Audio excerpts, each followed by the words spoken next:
کہ رسول اللہ صلی اللہ علیہ وسلم کی جب سلیکشن کا وقت آیا, اللہ نے آخری نبی بھیجنے کا ارادہ کیا, تو دنیا کی تمام قوموں کی طرف نظر ڈالی. یہ حدیث میں آتا ہے, حدیث کے الفاظ یہ نہیں ہے, مفہوم بیان کر رہا ہوں.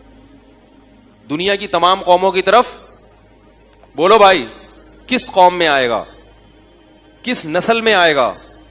بہت سارے لوگ تھے غیر مسلموں میں جن کی نسلیں چلتی آ رہی تھیں. اللہ کے رسول صلی اللہ علیہ وسلم نے بخاری میں فرمایا کہ اللہ تعالیٰ نے مجھے پیدا کرنے کے لیے حضرت ابراہیم کی نسل کا, حالانکہ غیر مسلم ہیں ان کی اولادیں, لیکن غیر مسلم ہونے کے باوجود اللہ نے کس نسل کی سلیکشن کی ہے؟ ابراہیم کی اولاد کی. حالانکہ حضرت ابراہیم کی جو اولاد تھی اس میں بھی آپ نے فرمایا تمام اولاد نہیں, بنی کنانہ کا انتخاب کیا, پھر اس میں بھی تمام نہیں, بنو ہاشم کا انتخاب کیا, قریش کا, پھر اس قریش میں بھی بنو ہاشم کا انتخاب کیا. سلیکشن ہوئی ہے کہ کون سا خاندان, کون سا قبیلہ, کون سا نسب, کون سی قوم. قوموں میں عرب قوم کا انتخاب کیا گیا ہے. ایک ایک چیز کی سلیکشن ہوئی ہے کہ اس قوم میں بھیجوں گا. حالانکہ تعلیم کے لحاظ سے, تہذیب کے لحاظ سے عرب اس وقت سب سے کمتر تھے. یہود و نصارہ, عیسائی اور یہودی اس وقت سب سے آگے تھے. بات آ رہی ہے کہ نہیں آ رہی ہے؟ بھائی پڑھے لکھے یہود و نصارہ تھے, ترقی ان کے پاس زیادہ تھی, عرب کے پر کوئی حکومت کرنا پسند نہیں کرتا تھا. اس وقت کی بات کر رہا ہوں.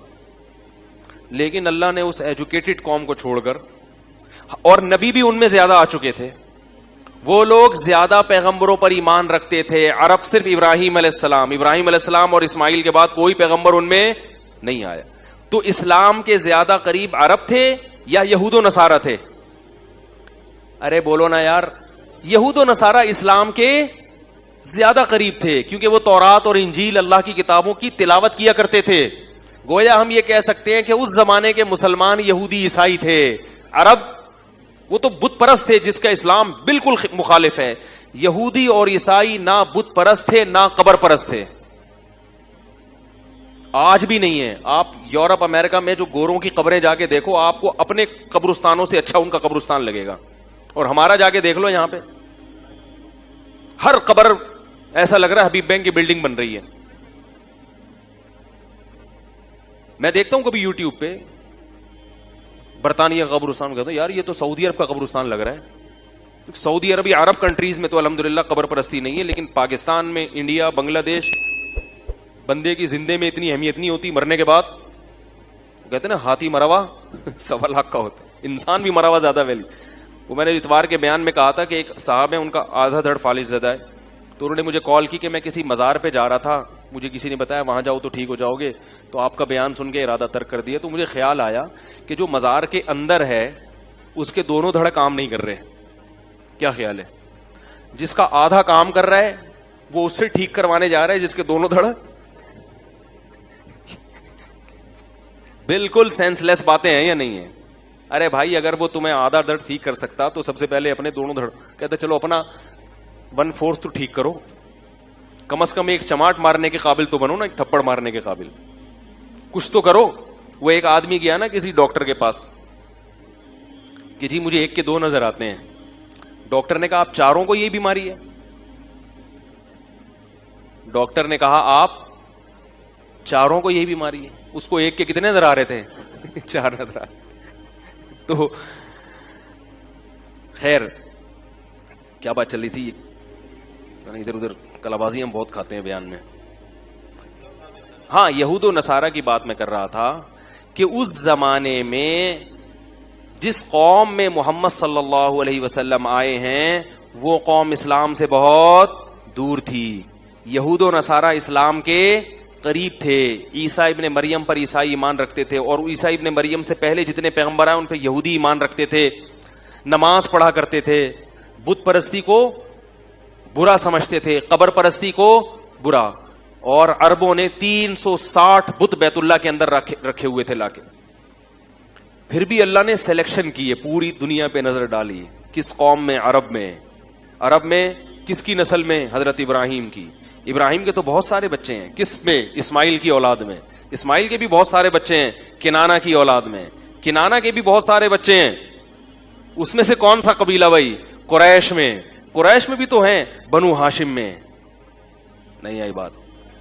بنو ہاشم میں عبد المطلب کے ہاں عبداللہ اور عبداللہ کے بیٹے محمد صلی اللہ علیہ وسلم. ایک ایک چیز کی سلیکشن ہوئی ہے.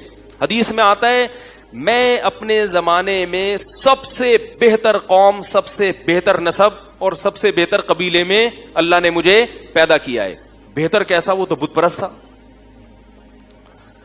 ارے یار کیا ہو گیا, اتنے غور سے کیوں دیکھ رہے ہیں مجھے؟ میں غلط باتیں کر رہا ہوں؟ میں چاہتا ہوں کہ اشکال کو میں کسی طرح سے کلیئر کروں, کیونکہ اشکال جب اچھی طرح سے دماغ میں بیٹھے گا تو پھر جواب اچھا لگے گا. کیا خیال ہے؟ اشکال ہوتا ہے نا, اتنی بہتر کہاں سے ہو گئے بھائی؟ 360 بتوں کے سامنے جھکنے والا بہتر ہو سکتا ہے؟ اللہ کہہ رہے ہیں یہ تو جہنمی ہیں, جو مشرکین تو نجس ہیں. ایسے ایسے القابات اللہ ان کو دے رہے ہیں, لیکن اللہ پھر بھی پیدا کس میں کر رہے ہیں؟ عرب میں, بت پرستوں میں. کیوں؟ اس زمانے میں کیریکٹر کے لحاظ سے, کردار کے لحاظ سے عرب سے بہتر کوئی قوم نہیں تھی. یہود و نصارہ عبادت گزار تھے اس وقت کے, ڈنڈیاں بھی مارتے تھے, جھوٹ بولتے تھے, وعدہ خلافی معاہدہ کر کے مکر جاتے تھے. یہ ڈرامے بازیاں کس میں چلنی تھیں؟ بولو بھائی, یہود و نصارہ میں. اللہ نے کہا اس قوم کے ہاتھ میں قیادت نہیں آئے گی. ان کے کردار سے یہ جب مسلمان ہوں گے نا, 2 نمبریاں وہی رہیں گی ان کی. ان کے کردار کو دیکھ کر لوگ اسلام سے پیچھے ہٹیں گے. تبلیغ میں وقت تو لگا لیا, مگر اندر سے کیا رہے؟ وہی چور کے چور. سب نہیں بھائی, بہت بڑے بڑے چور ہم نے دیکھے ہیں تبلیغ میں وقت لگا کے تھوڑی سی کم ہو جاتی ہے چوری, مگر 2 نمبر. ایک صاحب کا بھی فون آیا, کہہ رہے ہیں یار وہ نے مجھے ٹھگ لیا. میں نے اس سے کہا یار تمہاری داڑھی بھی؟ اس نے کہا داڑھی اپنی جگہ بھائی, کاروبار اپنی جگہ ہے بھائی. مسلمان اس وقت جو دنیا میں مار کھا رہا ہے وہ کس کی وجہ سے؟ کردار کی وجہ سے. پیسے لو, خدا کی قسم نکلوانا مشکل. پولیس بھیجو تو آدھے پیسے پولیس کھا جائے گی.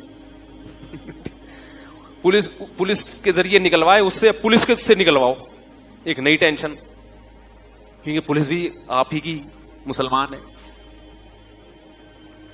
تو عرب میں کیا خاص بات تھی؟ کردار. کافر ہے تو کافر ہے, مسلمان ہے تو مسلمان, 2 نمبر ہی نہیں. منافق آپ کو عربوں میں نہیں ملیں گے. منافق اس وقت جو تھے عبداللہ بن ابی, یہ سب یہودی تھے جو اپنے آپ کو مسلم شو کرتے تھے جب مسلمانوں میں ہوتے, اور جب مشرکین کے پاس جاتے تو اپنے آپ کو غیر مسلم. ادھر بھی عرب کی زبان ایک تھی, انہوں نے کہا کافر ہے تو کیا ہے؟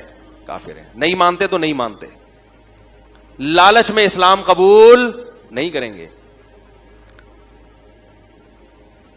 اسلام کی طرف آئے تو یہ بہادری اسلام کے لیے. عربوں میں بڑی کوالٹیز تھیں. عربوں میں ایک خاص بات تھی, صلہ رحمی. آج کوئی مجھے کہہ رہا تھا کہ وہ فلاں قوم میں یہ برائی, فلاں قوم میں یہ برائی. میں نے کہا قوموں کے پیچھے نہ پڑو, اپنی قوم کی برائیاں کسی کو نظر نہیں آتی. ہمیشہ دوسرے قوموں کی برائی نظر آئے گی اور اپنی قوم کی اچھائی. کہہ رہے ہماری قوم میں کیا برائی ہے؟ میں نے کہا تمہاری یہ برائی ہے کہ تم جب پٹو گے نا تمہارا بھائی تمہارا ساتھ نہیں دے گا. تم پڑھے لکھے بہت ہو, تم جب پٹو گے تمہارے بھائی تماشا دیکھیں گے اور وہاں سے بھاگ جائیں گے, بولیں گے کیس کر دو اس کے خلاف بھائی. اور میں نے کہا جس قوم کی تم برائیاں کر رہے ہو نا اس میں درجنوں برائیاں ہیں, مگر اس میں کسی کے شخص کو ہاتھ لگا کے دیکھو پورا قبیلہ اٹھ کے آ جائے گا. تو ہر قوم میں برائیاں بھی ہیں, ہر قوم میں اچھائیاں بھی ہیں. عرب میں ایک بہت بڑی کوالٹی کیا تھی؟ رشتہ داری کو جوڑنا. لڑتے تھے مگر بڑے مضبوط خاندانی نظام تھا, فیملی سسٹم بہت مضبوط تھا. ایک بڑی کوالٹی تھی بہادری. عرب کی جو شاعری ملتی ہے اس میں عورتیں مردوں کو بہادری پہ ابھارا کرتی تھی. بزدل قوم دنیا پہ حکومت, بولو بھائی, نہیں کر سکتے. کل ایئر فورس کے کوئی صاحب تھے میرے پاس. میرے کو جو کوئی کسی بھی فیلڈ کا کوئی بندہ ملتا ہے نا تو میں اس کا پورا خون چوس لیتا ہوں اس فیلڈ سے متعلق معلومات لینے کے لیے. یہ جو میں ممبر پہ میرا ایک بیان آیا ابھی, آپریشن سے جو بچے پیدا ہو رہے ہیں یہ نیچرل نہیں ہے, یہ ڈاکٹروں کی کوتاہی ہے. اس پہ بعض لوگوں نے نیگیٹو کمنٹس کیے ہیں کہ بھائی ان کو کیا پتا, یہ کوئی میڈیکل. بھائی ہمیں نہیں پتا, ہم بھی اسی دنیا میں رہتے ہیں. لوگ کہتے ہیں, ایک صاحب نے وہ اس پہ کمنٹ جاری کی ہے کہ وہ ویڈیو وائرل ہوئی, بہت زیادہ چلی ہے, وہ ایک ہفتے میں 7-8 لاکھ تک اس کے ویورز پہنچ گئے. اب اس پہ کچھ ڈاکٹروں کے بھی نیگیٹو کمنٹس آئے کہ ایکچولی ہوتا یوں ہے کہ بچہ